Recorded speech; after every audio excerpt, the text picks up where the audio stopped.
morning, beloveds. It's been a very busy morning. I was supposed to go to the gym today, but he apparently texted me at like 20 after 1 in the morning, which I didn't see until 6 o'clock in the morning, and said, can we move it to Thursday? Which we were like, sure, okay. But we were already up, so we were like, there's no point in going back to bed. So we got up and then things just kept happening. But one of the more interesting things is you might get to meet Dante and Gio tomorrow. It's going to be Dante and Giovanni, but we'll probably just call it. Giovanni's a big name for a little cat. So he's probably going to get called Gio. Because we put the application, so it turns out the problem with the application was not their website, it was my computer. My boss let me do it at work, and they called me a couple hours, about like 3 or 4 hours later. And we can pick them up today. Okay. So, Yep. That's happening. So this is why you go to an actual rescue group, and Okay. We're here to do Living Science of Mind, not to tell you all the weird things that have happened this morning, because, that's just the tip of the iceberg. So, let's do the housekeeping and see if I can stay on track. Fortunately, it's a very short reading. And all the housekeeping is me reminding you that we are Creative Life Spiritual Center. The website is creativelife.org. The constant contact, email, info@creativelife.org. That gets you 1 email a week unless something unusual happens. We do live in hurricane country. The hot links are hot, so if it says click here now, it means it. It'll take you right to the information you want or the person that can help you get it. And the last part of that is simply, hang on, there were words. It's blind CC. Nobody's going to get your email from us.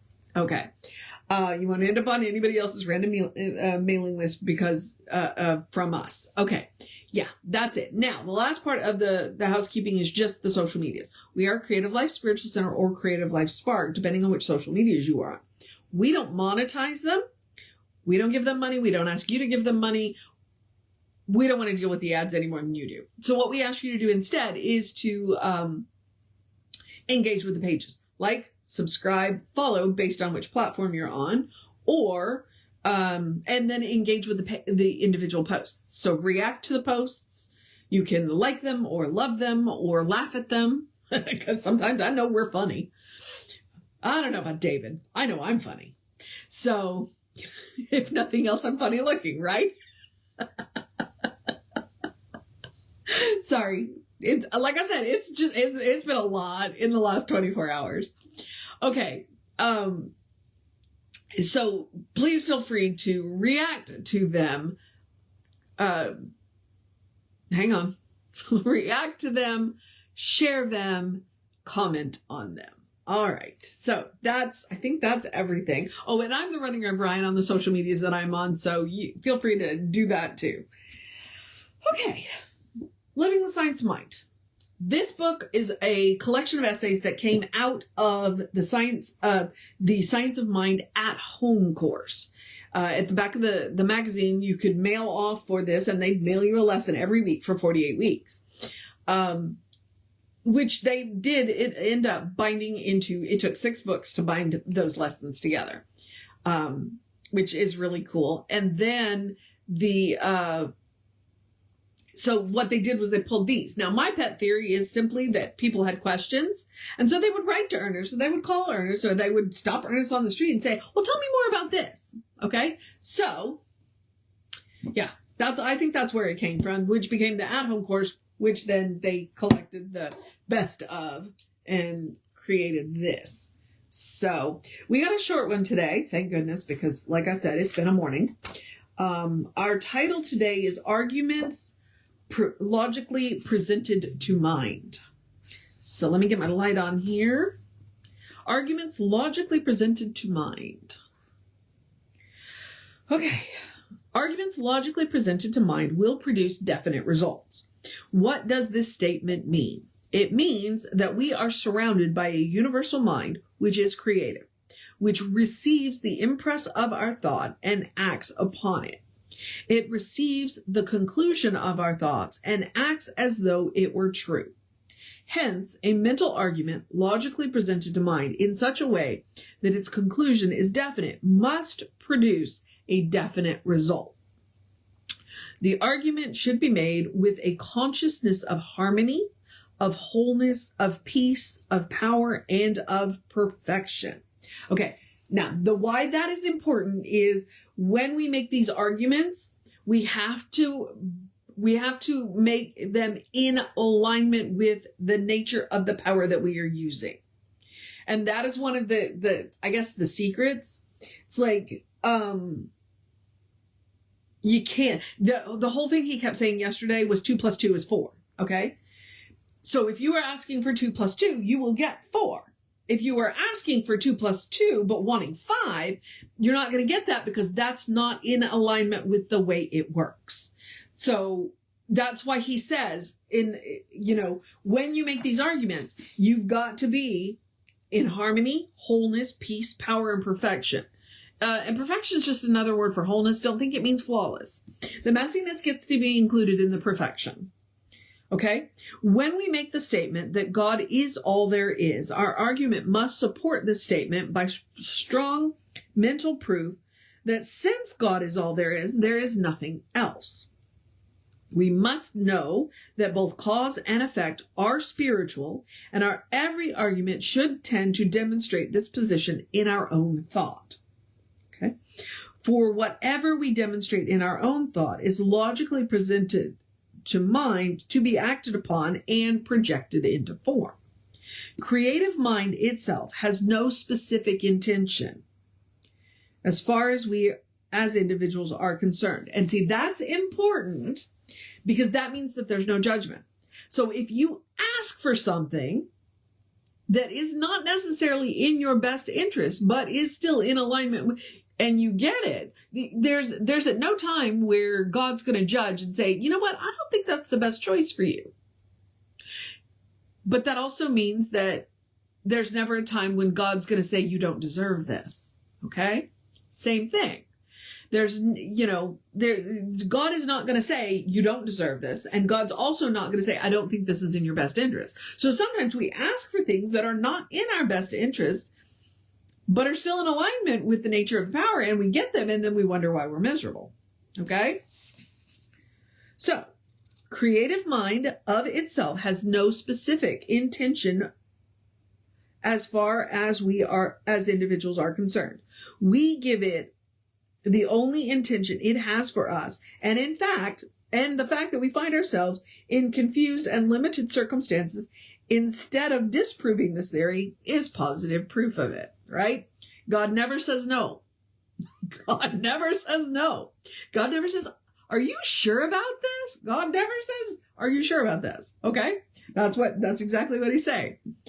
These uncertain circumstances in which we find ourselves are themselves a direct result of confused thinking. When we reverse the process and start with the position of the allness of good and logically present to mind the idea that the good is the only power, we shall see definite changes take place in the outward manifestations. In other words, be really sure what you want. But don't be too... See, it's this fine balancing act. It's this really fine balancing act. Because the divine never says no.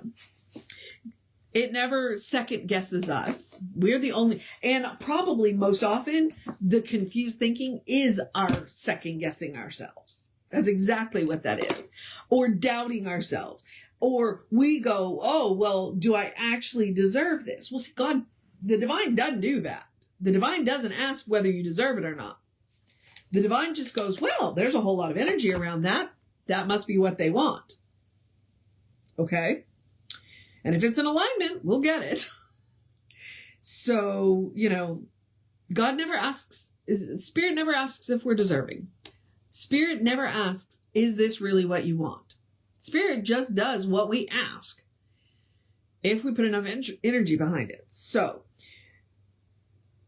it's a fine balancing act of knowing what you want without being too specific. If you know you want a red sports car, ask for a red sports car, but don't provide a VIN number. If you know you want a house, then provide all of the qualities of the house. Don't give a street address.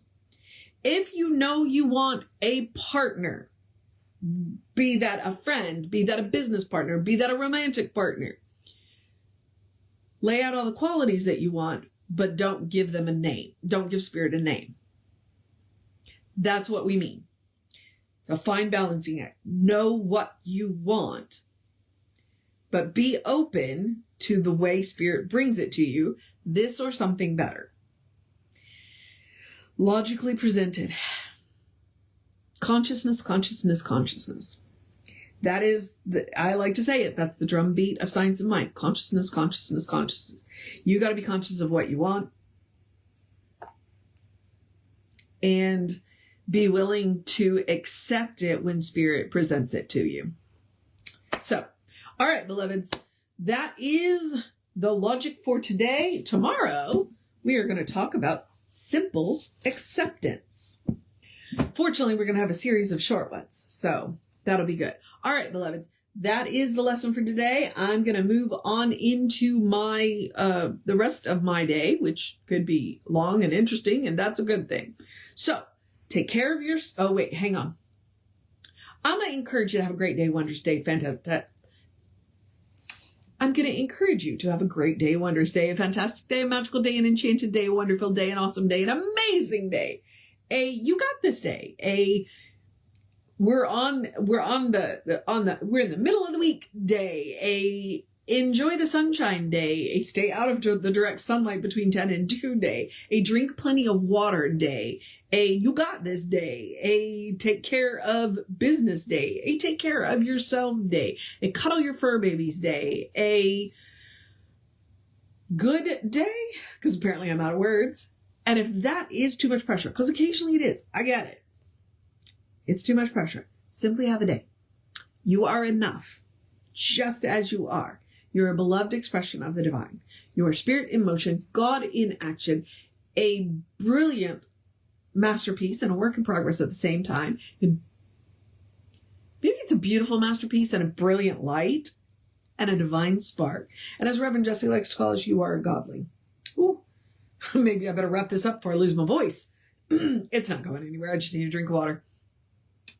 Get to know who Spirit knows you to be, because Spirit knows you to be good. And from there, anything is possible. Anything at all is possible. All right, beloveds. Whew. It's already been a lot this morning. Take care of yourself. Know that you are loved. And I will see you. Oh, did I remind you Reverend David will be on around 5 p.m. with you. I should be back around 9:15 tomorrow. And like I said, yeah, depending on how they're feeling, you might get to meet Dante and Gio. So take care of yourself. Know that you are loved, and I will see you next time.